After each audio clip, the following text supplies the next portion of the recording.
ലോക്സഭാ തെരഞ്ഞെടുപ്പ് ദിനത്തിൽ മലപ്പുറം ജില്ലയിലെ പ്രവർത്തനങ്ങൾ ഏകോപിപ്പിച്ച ജില്ലാ ഇലക്ഷൻ കൺട്രോൾ റൂം.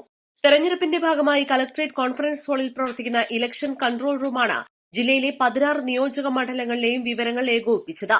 ജില്ലയിലെ ഓരോ മണിക്കൂറിലെയും പുതുക്കിയ വിവരങ്ങൾ കൺട്രോൾ റൂമിന്റെ സഹായത്തോടെ ഇലക്ഷൻ കമ്മീഷന്റെ പോൾ മാനേജർ ആപ്പിലേക്കും 2 മണിക്കൂർ കൂടുമ്പോൾ ഇ-കോർ സൈറ്റിലേക്കും നൽകി പൊതുജനങ്ങളിലെത്തിക്കാൻ സാധിച്ചു. തെരഞ്ഞെടുപ്പിന്റെ തലേ ദിവസവും തെരഞ്ഞെടുപ്പ് ദിവസവും ഇലക്ഷൻ കൺട്രോൾ റൂം ജില്ലാ ആസ്ഥാനത്ത് പ്രവർത്തിച്ചു.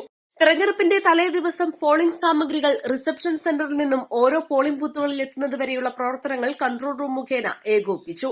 തെരഞ്ഞെടുപ്പ് ദിവസം മോക്ക് പോൾ ആരംഭിക്കുന്നത് മുതൽ വോട്ടെടുപ്പ് തുടങ്ങുന്നതുവരെയുള്ള പ്രവർത്തനങ്ങൾ കൺട്രോൾ റൂമിന്റെ സഹായത്തോടെ ഏകോപിപ്പിച്ചു. സാങ്കേതിക തകരാർ മൂലം ബൂത്തിലോ ഇവിഎം ഉപകരണത്തിലോ വിവിപാറ്റിലോ നേരിട്ട തടസ്സങ്ങൾ ഉടൻ തന്നെ പുനഃസ്ഥാപിക്കുന്നതിനുള്ള പ്രവർത്തനങ്ങൾ കൺട്രോൾ റൂമിന്റെ സഹായത്തോടെ നടപ്പാക്കി. വോട്ടിംഗ് ആരംഭിച്ചത് മുതൽ ഓരോ മണിക്കൂറിലും റിട്ടേണിംഗ് ഓഫീസറിൽ നിന്നും പുതുക്കിയ വിവരങ്ങൾ ലഭ്യമാകുന്നുണ്ടെന്ന് ഉറപ്പുവരുത്തി. വിവരങ്ങൾ നൽകാൻ താമസം നേരിടുന്ന ബൂത്തുകളിലും സാങ്കേതിക തകരാർ നേരിടുന്ന ഇടങ്ങളിലും സെക്ടറൽ ഓഫീസർമാരെ ബന്ധപ്പെട്ട് പ്രശ്നം പരിഹരിച്ചു. ജില്ലയിലെ 16 നിയോജക മണ്ഡലങ്ങളിലേക്കുമായി 32 ഉദ്യോഗസ്ഥരാണ് ഒരു ഷിഫ്റ്റിൽ കൺട്രോൾ റൂമിന്റെ പ്രവർത്തനങ്ങൾ കൈകാര്യം ചെയ്തത്. East live, Malappuram.